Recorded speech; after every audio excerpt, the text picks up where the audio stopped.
ನೋಡ್ರಿ ಭಾಳಷ್ಟು ಪೇಷಂಟ್ ಬರ್ತಾವೆ ಸರ್. ನಮ್ದು ಎಷ್ಟು ಹೋಗಬೇಕು ಧಾತು ಹೊರಗೆ ಎಷ್ಟು ಬರಬೇಕು ಅಷ್ಟು ಬರಂಗಿಲ್ಲ, ಕ್ವಾಲಿಟಿ ಆದ್ರೆ ಸರಿ ಇರಂಗಿಲ್ಲ, ಅದು ನಮ್ಗೆ ಬಂದಂಗೆ ಅನ್ಸಂಗಿಲ್ಲ, ಇವೆಲ್ಲ ಕಂಪ್ಲೇಂಟ್ ಮಾಡ್ತಿರ್ತಾರ. ಸೊ ನೋಡ್ರಿ, ಈ ವಿಡಿಯೋ ನಿಮ್ಮ ಸಂಬಂಧನ ಮಾಡ್ತಾ ಇದ್ದೀನಿ. ಸೊ ಯಾವ ಕಾರಣದ ಸಂಬಂಧ ನಮ್ಮ ವೀರ್ಯದ ಕ್ವಾಲಿಟಿ ಮತ್ತು ಕ್ವಾಂಟಿಟಿ ರಿಡ್ಯೂಸ್ ಆಗ್ತೈತಿ ಪುರುಷರು ದೇಹದಾಗ ಅಂತ ನಾನು ನಿಮ್ಗೆ ತಿಳಿಸ್ಕೊಡ್ತೇನೆ.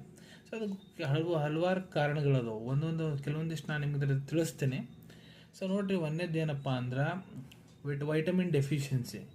ಪುರುಷರ ಮೈಯಾಗ ಪೋಷಕ ತತ್ವ ಕಮ್ಮಿ ಐತಂದ್ರೆ ಆಹಾರ ಸರಿತ್ನಾಗ ಮಾಡಂಗಿಲ್ಲ, ಚಲೋತ್ನಾಗ ಊಟ ಮಾಡಂಗಿಲ್ಲ, ಇಲ್ಲ ಬರೀ ಅನ್ನ ಸಾರು ತಿನ್ನಾಕ ಕುಂತ್ಬಿಟ್ರ ಅಂದ್ರೆ ಎಷ್ಟು ಪೋಷಕ ತತ್ವ ಇರ್ಬೇಕು ಅಷ್ಟಿಲ್ಲ ಅಂದ್ರೆ ಆ ರೀತಿ ಸಮಸ್ಯೆ ಆಗ್ತೈತಿ. ಇಲ್ಲ ಯಾರು ಭಾಳ ಜಾಸ್ತಿ ಬೀಡಿ ಸೇದೋದು, ಸಿಗರೇಟ್ ಸೇದೋದು ಭಾಳ ಜಾಸ್ತಿ ಅತಿಯಾಗಿ ಮಾಡ್ತಾರೆ, ಅವ್ರಿಗೆ ಈ ಸಮಸ್ಯೆ ಆಗ್ತೈತಿ. ಇಲ್ಲ ಯಾರು ಭಾಳ ಜಾಸ್ತಿ ಡ್ರಿಂಕ್ಸ್ ಮಾಡ್ತಾರೆ, ಸರಿ ಭಾಳ ಜಾಸ್ತಿ ನೀರು ಕುಡ್ದಂಗೆ ಕುಡಿತಿರ್ತಾರಲ್ಲ, ಅವರಿಗೆ ಪುರುಷತ್ವ ಕಡಿಮೆ ಆಗ್ತೈತೆ ರೀ. ಮತ್ತು ಸ್ಪರ್ಮು ಮತ್ತು ಕ್ವಾಲಿಟಿ ಕ್ವಾಂಟಿಟಿ ಕಡಿಮೆ ಆಗ್ತೈತಿ. ಇಲ್ಲ ನಿಮ್ಗೆ ಏನಾರು ಆಕ್ಸಿಡೆಂಟ್ ಆಗೈತಪ್ಪ, ನಿಮ್ಮ ಅಂಡಕೋಶದಾಗ ಏನಾರ ನಿಮ್ಗೆ ಗಾಯ ಆಗೈತೆ, ಅಲ್ಲಿ ಇಂಜರಿ ಆಗೈತೆ ಅಂದ್ರೆ ಆ ರೀತಿ ಆಗ್ಬೋದು.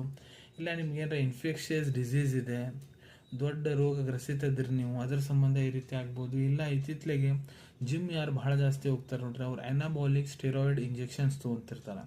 ಸೊ ಇವೆಲ್ಲ ಇಂಜೆಕ್ಷನ್ಸ್ ತೊಗೊಳೋದಂತ್ರ ಏನಾಗುತ್ತೆ, ಪುರುಷತ್ವನ ಹೋಗ್ತೈತಿ, ಸ್ಪರ್ಮ್ ಕ್ವಾಲಿಟಿ ಕ್ವಾಂಟಿಟಿ ಕೂಡ ಕಡಿಮೆ ಆಗ್ತೈತೆ ರೀ. ಸೊ ನೀವೆಲ್ಲ ಇವು ಕಾರಣ ಹೇಳಿದ್ದು ಸುಧಾರಣೆ ಮಾಡ್ಕೊಂಡ್ರೆ ಅಂದ್ರೆ ನಿಮ್ಗೆ ವೀರ್ಯದ್ದು ಕ್ವಾಲಿಟಿ ಕ್ವಾಂಟಿಟಿ ಇಂಪ್ರೂವ್ ಆಗ್ತೈತೆ ರೀ. ಸಿಗೋಣ ಮುಂದಿನ ವಿಡಿಯೋದಾಗ. Till the end take care. ಧನ್ಯವಾದಗಳು.